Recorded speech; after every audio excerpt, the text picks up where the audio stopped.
Qəlbə eşq salmaq lazımdır, qəlb oyansın, qalan şeylər özü düzələcək. Və eşq necə olur? Eşq ağılla, düşündürməklə, təfəkkürlə. O hansı eşqdir ki, ağla ziddir?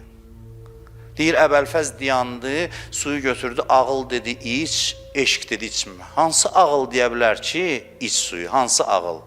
Elə bir ağıl yoxdur dünyada. Ağılla eşqin sözü heç zaman ziddi olmayıb, ağılla eşq həmişə eyni sözü danışıb. Eşqin ünvanını seçən də ağıldır.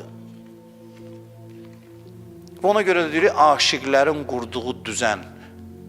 Bəziləri bilir ki, bu ancaq qəzəl kitablarında olur, qəzəllərin misralarında olur deyə praktikliyini itirir. Bəli, biz deməliyik ki, biz eşqin hakim olduğu düzəni axtarırıq və o düzənin qurulması üçün ağlın yetkinləşməsi lazımdır. İnsanlar maksimum ağıllı olanda aşiq olacaqlar. İnsan ağlı yetkinləşməsə aşiq ola bilməz, o düzənə sahib ola bilməz.